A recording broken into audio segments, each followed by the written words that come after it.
What about as individuals? How can we achieve sustainability? We've already spoken about recycling and what our local authorities allow us to do, but is it enough?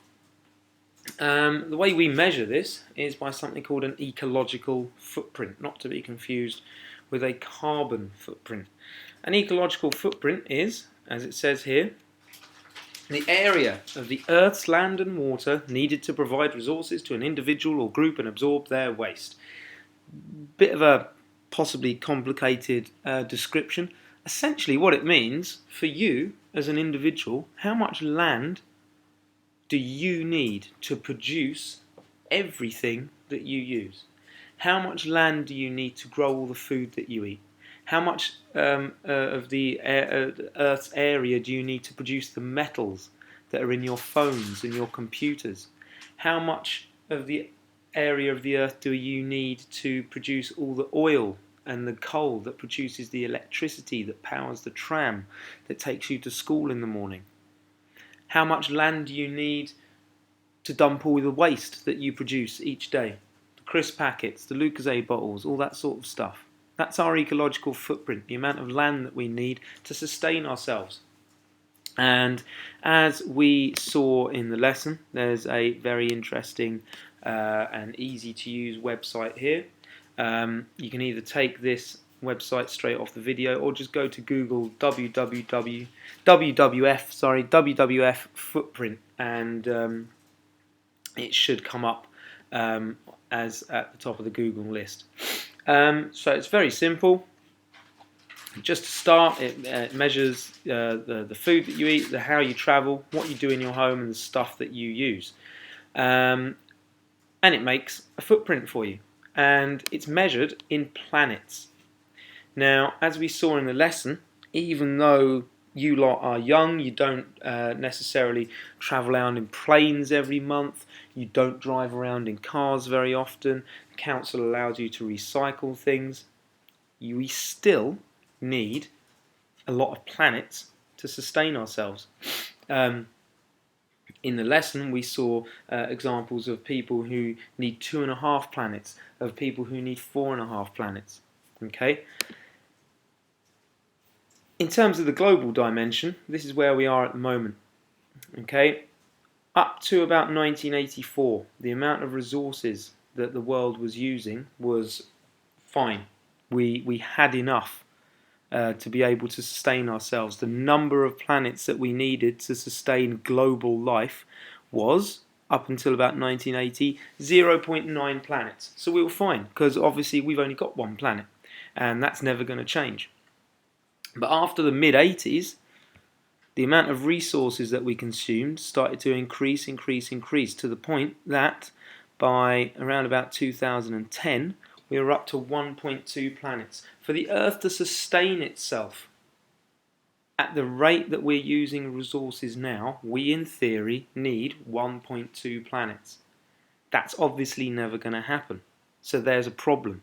We're using too many resources, and the Earth can't supply them for us. The amount of land that we need for all our waste, it's running out.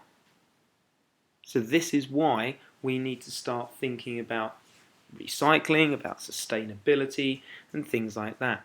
Okay.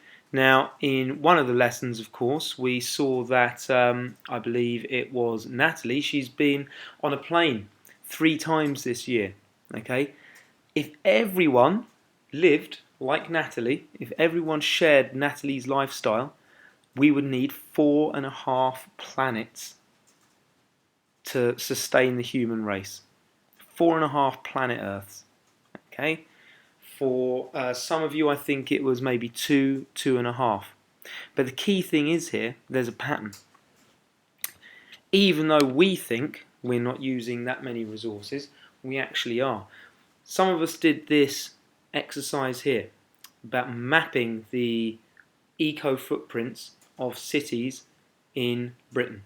We've got the top 10 here, the cities with the lowest eco footprint, and the cities here with the highest eco footprint. And we saw a very simple pattern. The cities with the biggest eco footprint were mostly in the south and southeast of England. Why? What else is there about the cities and towns in South and Southeast England? There's a number of points. Firstly, higher population. You've got a lot more people here. You've got the capital city here, London. But also, the South and Southeast of England generally is richer. It has more money. Okay, this is the key point. It all comes down to money. Eco footprints are bigger when you're richer. That is the same with a country, that is the same with a region, that is the same with an individual. Okay, so think about it. If you're rich, what are you going to do? Are you going to settle for an old £500 banger of a car, or are you going to spend a little bit of money? Are you going to live in a very small, pokey little flat, or are you going to buy a nice 3-4 bedroomed house? Are you going to go on holiday 2 or 3 times a year, or are you just going to stay at home? If you've got the money, you're going to do these things. And the more money that you have, the more resources that you use. Okay, not because you need to, but because you want to. And this is the thing about the society that we're brought up in, but also something about human nature as well. It's greed. We want more. We want more. And if we have the means to have more, then we will give ourselves more. So there is a very clear link between eco footprints and economics. The more money you've got, the bigger your eco footprint is. And as we can see here, that's also the same globally as well. Look at the size of these eco footprints here. USA, Japan, Germany, France, UK, Canada. These are all rich countries. These are all countries with large eco footprints. The poorer countries, India, Brazil, Mexico, much, much smaller. China, here, quite a surprise. Not that much smaller in terms of the country with its eco footprint, but per person, way, way, way smaller. Okay, because there's so many people living in China, 1.3 billion and rising. So the key thing here, eco footprints, we all have one, countries have them, the world has them, but they are intrinsically linked to economies. The more money you have, the larger your eco footprint. Not because you're using what you need, but because you are using what you want.